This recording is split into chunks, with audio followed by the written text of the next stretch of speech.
ठोक देंगे, गर्मी शांत कर देंगे। इनकाउंटर, फर्जी इनकाउंटर। दोस्तों, रतनलाल बोल रहा हूं, काम की बात में आपका स्वागत है और पेश है ये खास एपिसोड।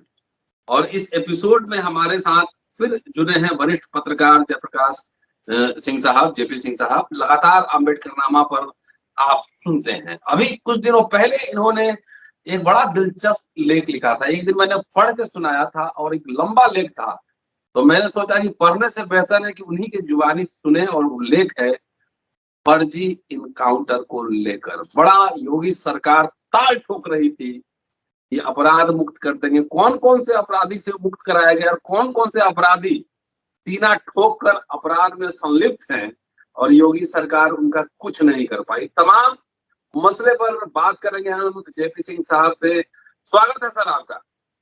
जी नमस्कार। नमस्कार सर, कैसे हैं आप? जी बस चंगे हैं। उल्लेख अब आप ही बताएं, बड़ा दिलचस्प उल्लेख था।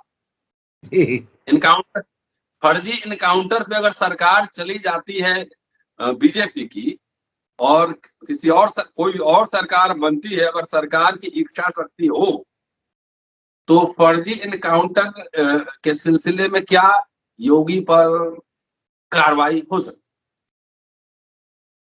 देखिए, हमेशा हमारे सिस्टम में कार्यपालिका पर कार्रवाई होती है, विधायिका पर कार्रवाई। उनको अच्छा। संविधान की इम्यूनिटी मिली हुई है। अब अधिकतम होगा कि साहब चीफ सेक्रेटरी बुला करके हाजिर कर दिए जाएंगे। आपका बाबरी मस्जिद विध्वंस वाला जो मामला था वो अपवाद स्वरूप था, जब सुप्रीम कोर्ट ने मुख्यमंत्री को ही तलब कर लिया था, सीधे कल्याण सिंह को हलफनामा दिया था। नहीं, बाकी मामलों में जो भी विधायिका की गड़बड़ी होती है, सचिव, प्रमुख सचिव, मुख्य सचिव, यही तलब किए जाते हैं। मुख्यमंत्री या संबंधित विभाग के मंत्री तलब नहीं किए जाते। संविधान में ये व्यवस्था है कि सदन के अंदर जो भी बातें कही गई हैं उस पर कोई मुकदमा नहीं चलता। उस पर अधिकतर हो सकता है कि विपक्ष या सत्ता पक्ष विशेषाधिकार हनन का प्रस्ताव ले आए, जो कि आसुरी बहुमत में, अगर किसी पार्टी का आसुरी बहुमत है और दल बदल कानून की बाध्यता है कि व्हिप जारी हो जाता है तो उसके खिलाफ वो वोट नहीं दे सकता, तो वो उसमें उसी में कुचल करके दब करके रह जाता है। ये व्यवस्था नहीं है कि अगर विशेषाधिकार हनन का प्रस्ताव हो तो उस पर व्हिप लागू नहीं होगा। ये व्यवस्था नहीं है कि अगर किसी भी जज साहब पर महाअभियोग का प्रस्ताव अगर लोकसभा मतलब संसद में पेश किया जाए तो उसमें व्हिप लागू नहीं होगा। तो व्हिप के आधार पर अपनी राजनीतिक प्रतिबद्धता से लोग बच जाते हैं। अब रहा पब्लिक डोमेन में इसका जो है वो उल्लेख करना कि ठोक देंगे, 10 तारीख के बाद गर्मी निकाल देंगे, लंगड़ा कर देंगे, बुलडोजर चला देंगे, ये शुद्ध रूप से धमकी है। लेकिन अब भी एक अंतर है। जहां राहुल गांधी ने आगे बढ़ करके पिछले 5 साल 7 साल से लगातार प्रधानमंत्री पर फ्रंट फुट से अटैक किया कि ये सूट बूट की सरकार है, ये पूंजीपतियों की सरकार है, ये अडानी अंबानी की सरकार है, प्रधानमंत्री झूठ बोलते हैं। आज उन्होंने बनारस में कल कहा कि प्रधानमंत्री झूठ बोलते हैं। मेरी सरकार आए ना आए, मैं चुनाव जीतूं ना जीतूं, लेकिन मैं आपके सामने झूठ नहीं बोल सकता कि 15 लाख आपके खाते में आएंगे। आप चाहे प्रसन्न हो इससे या प्रसन्न हो।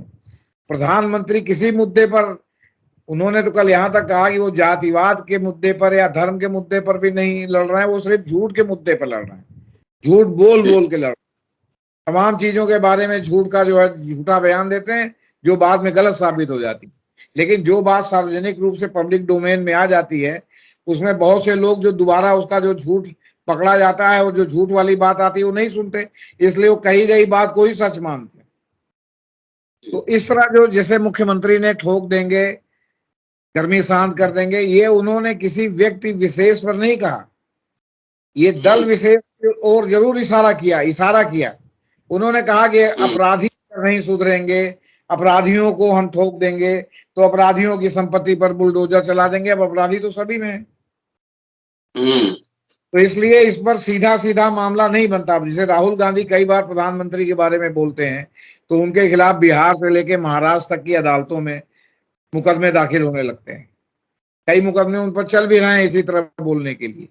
जब कि वो पब्लिक डोमेन में अगर उन्होंने बोला और प्रधानमंत्री के लिए बोला तो प्रधानमंत्री को उनके ऊपर मुकदमा करना चाहिए, लेकिन प्रधानमंत्री नहीं, उनके वो जो चेला चिलांडू है वो जो है उनके ऊपर मुकदमा दायर करते हैं और कोर्ट भी है कि उसका संज्ञान ले रही है।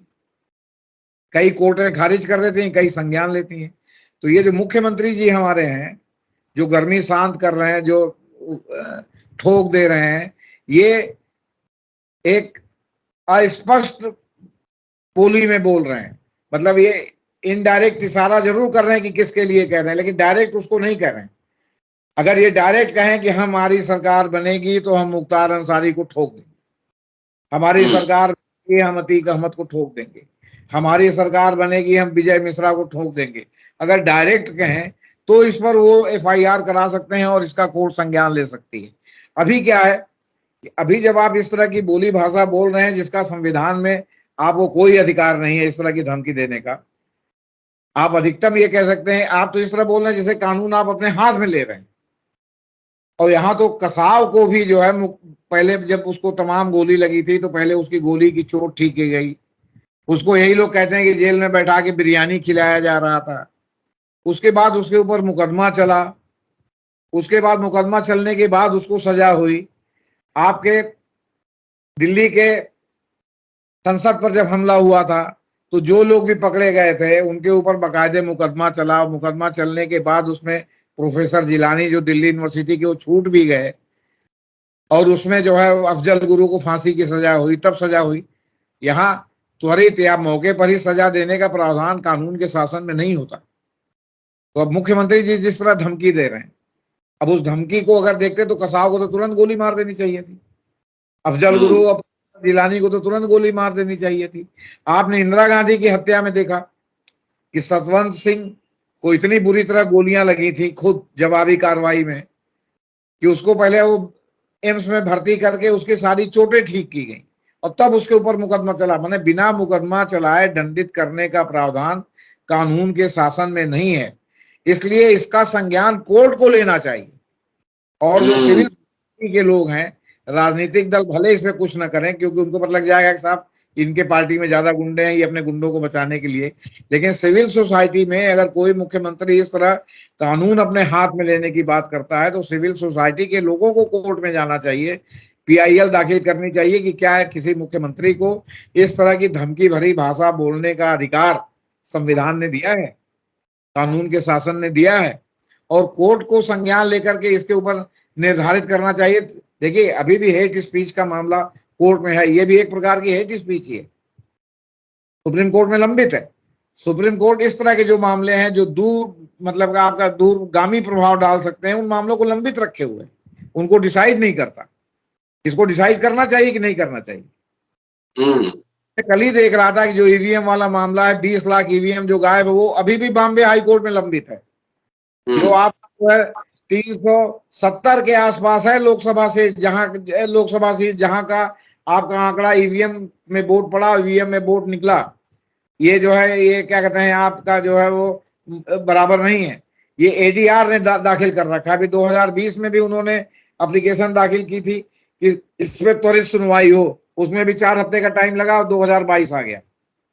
अब सवाल इस कि रोज ही आप एप्लीकेशन देंगे क्या कोर्ट में कि आप हमारी सुनवाई कीजिए, आप हमारी सुनवाई कीजिए। और अगर चीफ जस्टिस साहब और जुडिशरी इतनी ही पाक साफ, इतनी ही ईमानदार है तो इन मुद्दों पर क्यों नहीं डिसाइड करती? वो सड़े पर जिसका शुद्ध रूप से राजनीतिक निहितार्थ है उस पर विचार करती है, लेकिन इस तरह के मामलों पर विचार नहीं करती जिसका दूरगामी प्रभाव हो सकता है।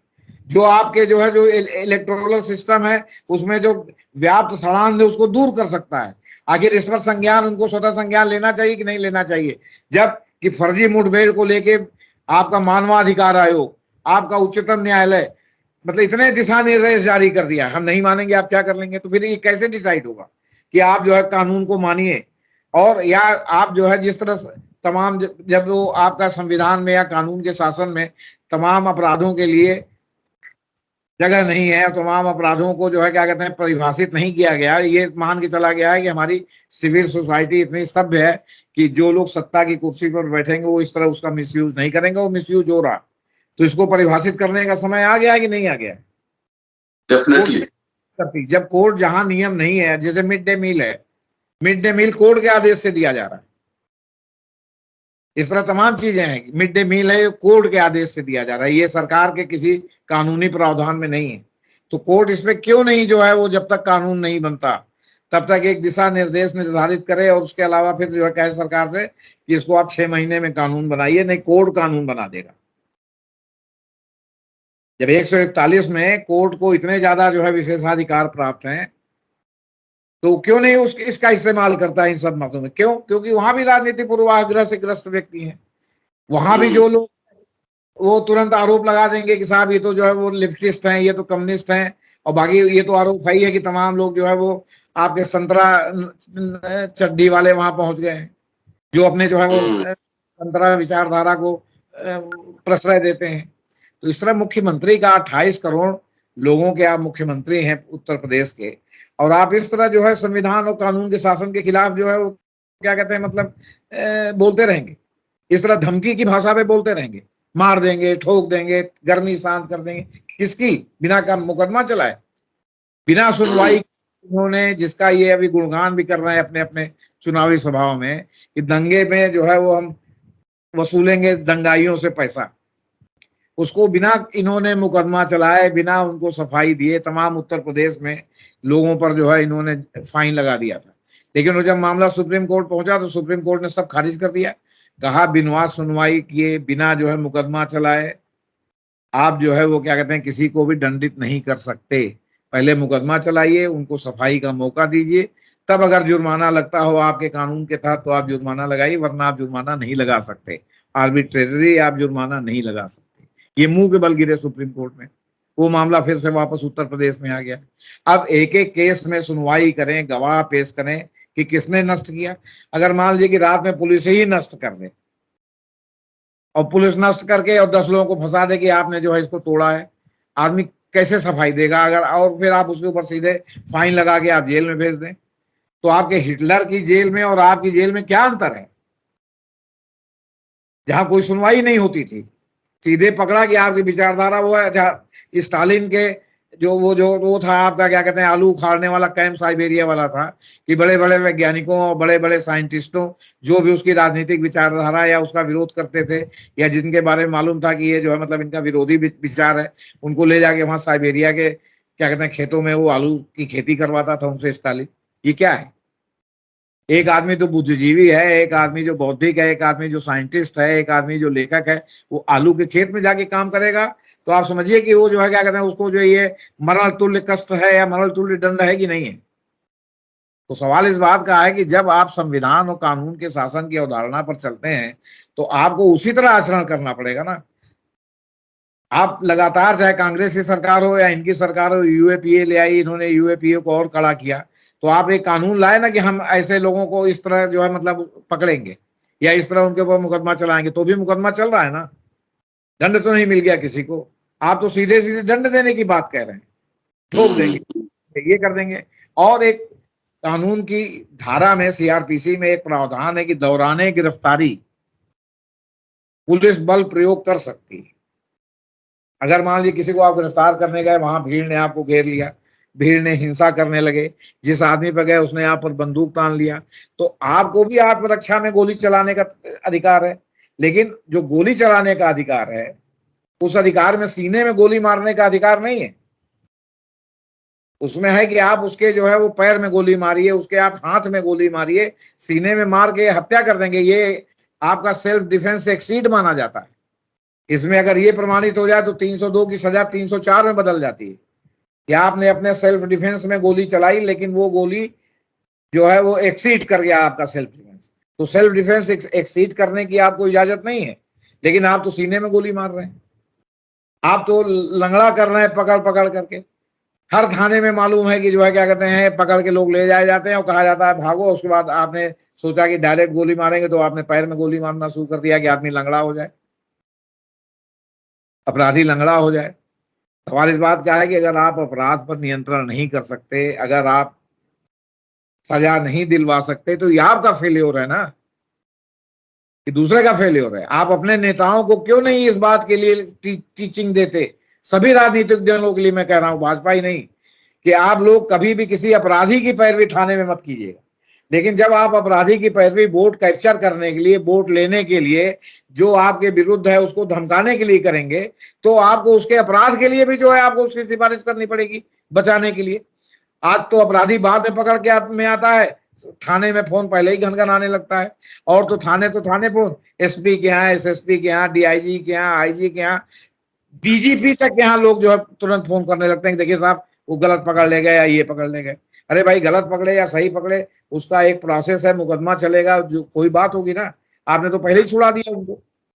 जो बात पूरे क्षेत्र को मालूम है कि ये अपराध इसने किया है, आपका जो न्याय प्रणाली है उस न्याय प्रणाली में है कि भले किया हो, लेकिन जब तक अदालत में आके गवाही देके उस पर दोष सिद्ध नहीं होगा, तब तक उसको दंडित नहीं किया जा सकता। और आपकी कानून की अवधारणा है कि भले 1 लाख आदमी, 1,000 आदमी छूट जाए, लेकिन एक भी बेकसूर को सजा नहीं होनी चाहिए। आपने जो नए नए कानून बनाए उसमें बेकसूरों की सजा है। आप 18 साल में नहीं तय कर पाते, आप नहीं सिद्ध कर पाते कि इस आदमी ने देशद्रोह या यूएपीए या मकोका या इस तरह का अपराध किया है। आप हत्या के मुकदमे में प्रोफेसर जिलानी जैसे लोगों को बंद करते हैं और आप गवाही नहीं दिला पाते कि हाँ प्रोफेसर जिलानी उसमें शामिल है। आपने अभी भीमा कोरे गांव में सारे बुद्धिजीवियों को जेल में बंद कर रखा है। सुधा भारद्वाज जमानत पे छूट के बाहर आ गई, तो इतने दिनों में बाहर रह के उन्होंने कौन सा देशद्रोह का काम किया। वरवर राव को मेडिकल जमानत मिली हुई है, वो बाहर हैं, उन्होंने कौन सा इतने दिन में, जितने दिन से मेडिकल में बाहर हैं, तो क्या वो जमानत पर बाहर रहते तो जो है वो क्या कहते हैं अपराध करने लगते, और फिर अपराध करते आप फिर पकड़ते। तो आप तो स्टालिन की तरह, आप तो हिटलर की तरह, जो आपका अधिनायकवाद है उसके तहत लोगों को कर रहे हैं, और नहीं तो आप ऊपर उस पर से भी आगे बढ़ गए। आपने किसी स्टेट में नहीं, आपने ममता बनर्जी को कभी सुना कि वो कहती हो कि ठोक देंगे, मार देंगे, गर्मी शांत कर देंगे। ममता बनर्जी तो बहुत फायर ब्रांड नेता मानी जाती हैं। तो योगी जी ही हैं। अब हालांकि जब से सपा ने शिकायत किया है इसकी चुनाव आयोग से, इस तरह जो है वो हम लोगों को इंगित करके इस तरह जो है प्रचार कर रहे हैं, और डायरेक्ट भी नहीं कहते, लेकिन हम लोगों को इंगित करके कर रहे हैं, तब से योगी जी की बोली भाषा थोड़ा बदल गई। अब वो डायरेक्ट ठोक दो, गर्मी शांत कर देंगे, ये बोली नहीं बोल रहे हैं। कल ही से वो जो है चंदौली और कई जगह उन्होंने मीटिंग की है, लेकिन उन्होंने ये बोली नहीं बोली कि मतलब ठोक देंगे, मार देंगे, गर्मी शांत कर देंगे, बुलडोजर खड़ा है। ये बोली हम इधर देख रहे हैं सोशल मीडिया पर जो उनके वीडियो आ रहे हैं, उसमें ये बोली नहीं सुनाई पड़ रही। उस पर आपने उन्होंने न्यायालय की शैली पे टिप्पणी की है, लेकिन अभी आपने जिक्र किया भी चुनाव आयोग का, तो क्या चुनाव आयोग का व्यवहार भी पक्षपातपूर्ण लगता है? चुनाव आयोग कठपुतली बन गया है सरकार की। इतनी बेशर्म जो है कठपुतली बनना, ये समझ लीजिए कि लोकतंत्र के लिए बहुत ही घातक है। चुनाव आयोग को आगे बढ़ करके, जब चुनाव जिस समय हो रहा उस समय जो भी गड़बड़ बोले, जो भी जो कहे, उस पर तुरंत संज्ञान लेना चाहिए। तो संज्ञान अगर, लेकिन इस बार एक आश्चर्यजनक बात आपको बताएं, इस बार जनता संज्ञान ले रही है। प्रधानमंत्री जी ने भाषण दिया कि हमारा नमक खा रहे हो तो नमक हलाली करो, मतलब हमको वोट दो, नमक खाए हो।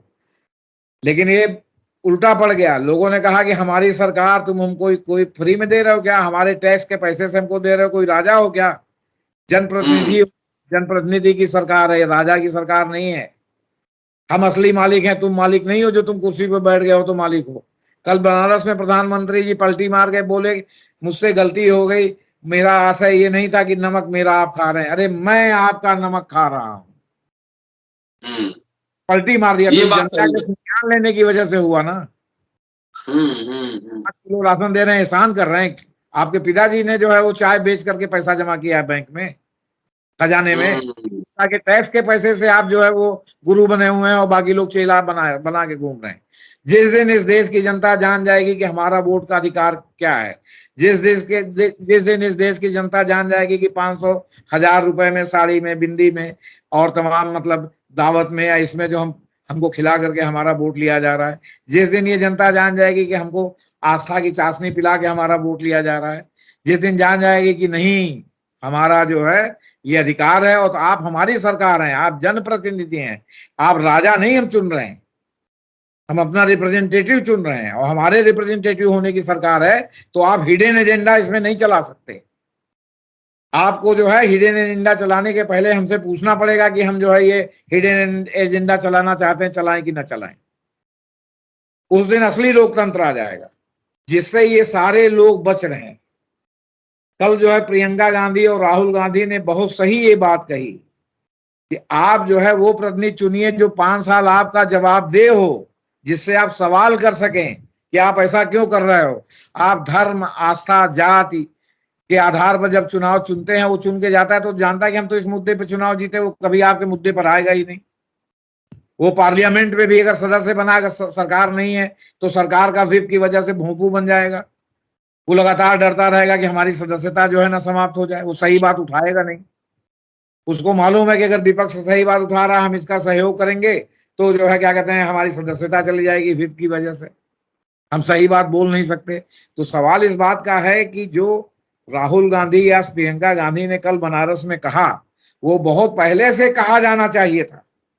ये विपक्ष को से ही कहा जाना चाहिए था, भले कांग्रेस की सरकार हो, कि आप हमारे जनप्रतिनिधि की हो, जनप्रतिनिधि की सरकार है। ये राजतंत्र नहीं, ये लोकतंत्र है और जनप्रतिनिधि की सरकार है। इसमें हर जनप्रतिनिधि को बराबर का हक है। ठीक है, आपकी पार्टी ज्यादा जीती, आप प्रधानमंत्री बन गए, तो प्रधानमंत्री बनने के बाद आप जो है वहां भारतवर्ष के राजाधिराज सम्राट अकबर या सम्राट अशोक नहीं बन गए। आपकी जवाबदेही है, आपके लोकसभा क्षेत्र में जवाबदेही है, आपके पूरे देश भर की लोग के जो है वो क्या कहते हैं जनता के प्रति जवाबदेही है। आप राजतंत्र नहीं है कि जो मन करे वो करिए। तो ये राजतंत्र की तरह बोल रहे, ठोक देंगे, मार देंगे, मतलब क्या कहें आपसे। बताया 28 करोड़ जनता के प्रतिनिधि हैं, आप उत्तर प्रदेश के मुख्यमंत्री हैं, आप इस तरह जो है गली कूचे के गुंडों की भाषा बोल रहे हैं, आप धमकी की भाषा बोल रहे हैं। ये जो है किसी भी संवैधानिक और लोकतंत्र में, संवैधानिक अवधारणा के देश और लोकतंत्र में क्या ऐसा संभव है कि आपने जिसको जनप्रतिनिधि के रूप में चुना और वो अपने बहुमत के आधार पर मुख्यमंत्री बन गया, वो गुंडे मवाली की भाषा बोले। आप क्यों नहीं बोलते अगर आपको अम्मा ने आपके दूध पिलाया कि हम मुख्तार अंसारी को जो है वो क्या कहते हैं ठोक देंगे, हम अतीक अहमद को ठोक देंगे। फिर ठोकने में भी आप ब्रजेश सिंह को नहीं ठोकेंगे क्योंकि वो आपके सजाती हैं, आप विनीत सिंह को नहीं ठोकेंगे, वो आपके सजाती हैं, आप राजा भैया को नहीं ठोकेंगे, वो आपके सजाती हैं, आप ब्रजभूषण शरण सिंह को नहीं ठोकेंगे, वो आपके सजाती हैं, आप अभय सिंह को नहीं ठोकेंगे जो कि सपा में है, आपके विपक्ष में है, लेकिन आपके सजाती हैं, तो आप उनको नहीं ठोकेंगे। आप जो है यहाँ विजय मिश्रा को इलाहाबाद में ठोकेंगे, लेकिन करवरिया ब्रदर्स को नहीं ठोकेंगे, जिनके घर की बहू इस समय आपकी एमएलए है और जो जिसमें उसके पति उदय भान आपके एमएलए थे बीजेपी के, और एक भाई बीएसपी से जो है वो क्या कहते हैं एमपी था, और एक भाई जो है विधान परिषद सदस्य था, और तीनों सपा विधायक की हत्या के आरोप में आजीवन कारावास हो गया है। तो इलाहाबाद में कल्याणी देवी इलाका है, जिस इलाके में आप चले जाएं तो वहां अगर आपका मकान है तो आप बेच नहीं सकते बिना उनकी इच्छा के।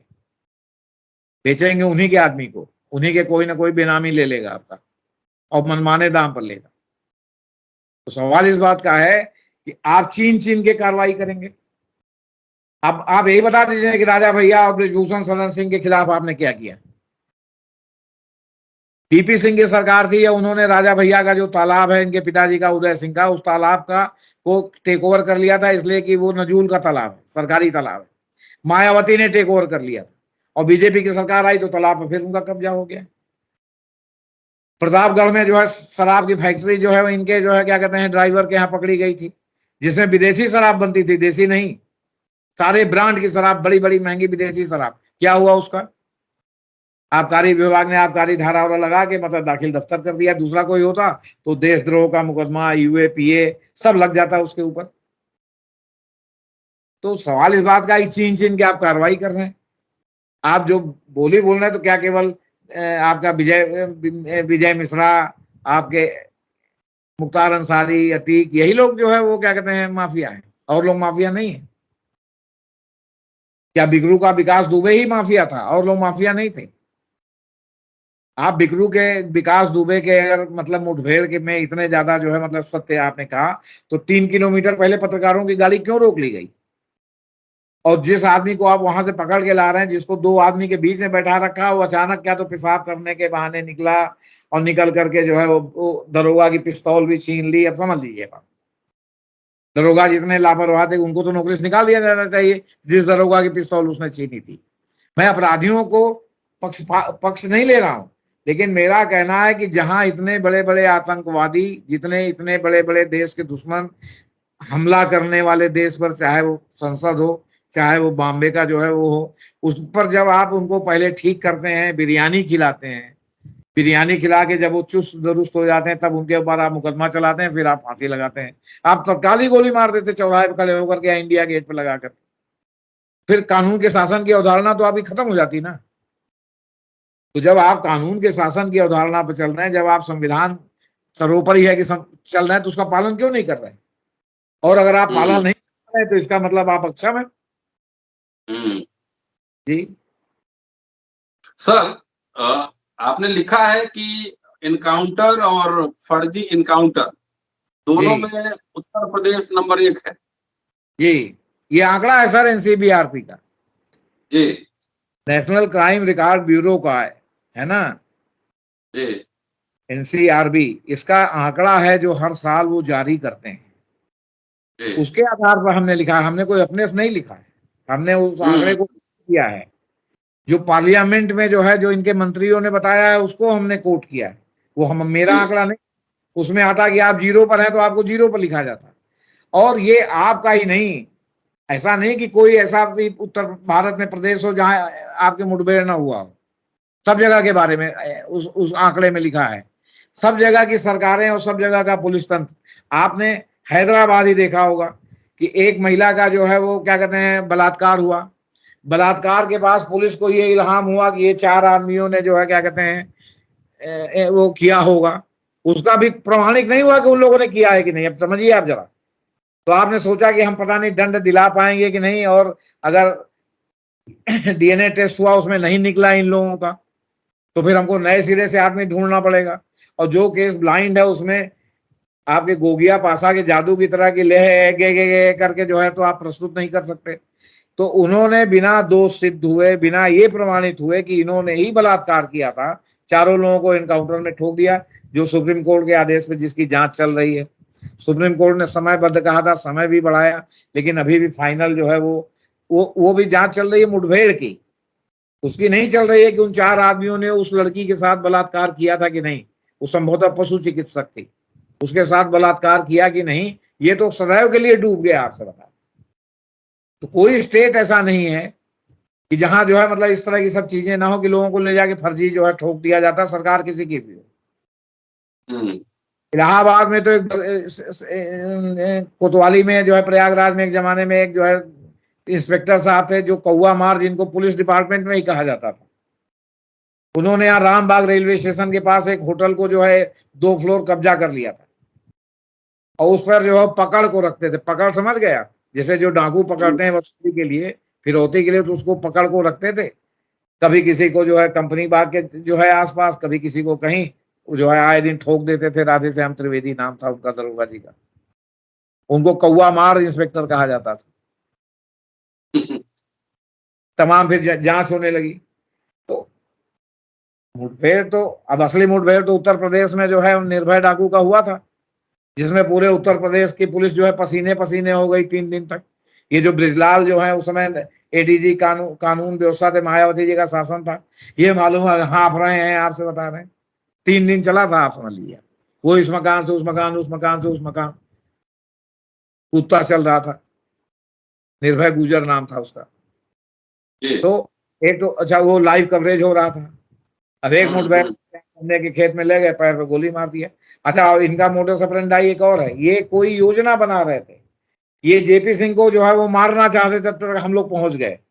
और पहुंचने के बाद जब हम लोग दोनों तरफ से चलते गोलाबारी हुई, तो उस गोलाबारी में उसके पैर पे गोली लगी, 3 आदमी के गोली लगी और 2 आदमी भाग गए। उस जब चारों ओर से घेर रखा था, तो 2 आदमी कहां से भागे बॉस, आप हमको यही बता दीजिए। ठीक सब में समय पर, यही लिखा जाता है। हाँ ठीक समय पर ये कूद जाते हैं आप, पकड़ेंगे हाँ। चित्रकूट में। तो चित्रकूट में अगर आपने पकड़ा तो कानून आपका यह है कि आप वहां जा करके कोर्ट में उनका ट्रांजिट रिमांड लीजिए। हम्म। ये ट्रांजिट रिमांड नहीं लेते, क्योंकि ट्रांजिट रिमांड लेंगे तो उसमें वहीं उसका मेडिकल होगा। फिर आप जब इलाहाबाद में अगर प्रयागराज का मामला है तो यहाँ लाएंगे, तो यहाँ जब पुलिस लाइन में आमद कराएंगे तब भी उसका मेडिकल होगा कोर्ट में पेश करने के पहले। फिर आप कोर्ट में पेश करेंगे तो कोर्ट तय करेगी कि आपको रिमांड में दें या उसको जो है वो जुडिशियल कस्टडी में पहले भेज दें, फिर आपके एप्लीकेशन पर विचार करें आपको रिमांड में दें कि नहीं दें। और ऐसे जब पकड़ के लाते हैं तो बिकरू कांड जैसा हो, अगर इसको वहां ट्रांजिट रिमांड से लिए होते विकास दुबे को उज्जैन में, तो ये हम्म। मुठभेड़ नहीं कर सकते थे। अब इस पर कोई नहीं सवाल उठाता कि ट्रांजिट रिमांड में जो है वो क्या कहते हैं कि बिना लिए कैसे ही लेके चले आए, किस आधार पर लेके चले आए। ये कानून के शासन की अवधारणा की जो है मतलब अवहेलना है कि बिना ट्रांजिट रिमांड लिए आप किसी को कहीं से गिरफ्तार करके लेके चले आते हैं। हम्म। फिर अजीब संविधान है हमारा, आप पूछताछ के लिए उनको हिरासत में लेते हैं कि मतलब आप अपने जो पुलिस कस्टडी में लेते हैं। आपका संविधान कहता है कि आर्टिकल 21 में है कि आप जो है अपने खिलाफ गवाही देने के लिए किसी को बाध्य नहीं कर सकते। हम्म। तो आप अगर हमको हमारे खिलाफ गवाही देने के लिए बाध्य नहीं कर सकते, तो आप जो हमारा रिमांड लेते हैं वो हम अपने ही खिलाफ तो गवाही दे रहे होते हैं। हम्म। किस बात के लिए रिमांड फिर लेते हैं या किस बात के लिए ये लोग रिमांड देते हैं? हम अपने ही खिलाफ तो गवाही दे रहे होते हैं ना अगर रिमांड पर हम गए तो। जी। तो आप संविधान का तो सीधा उल्लंघन यही कर रहे हैं। इस पर जो सुप्रीम कोर्ट को विचार करना चाहिए कि संविधान की जो ये सेक्शन 21 की अवधारणा है कि आप अपने खिलाफ गवाही नहीं देने के लिए बाध्य नहीं किए जा सकते, तो इसीलिए आपकी स्वीकारोक्ति अदालत में स्वीकार नहीं है।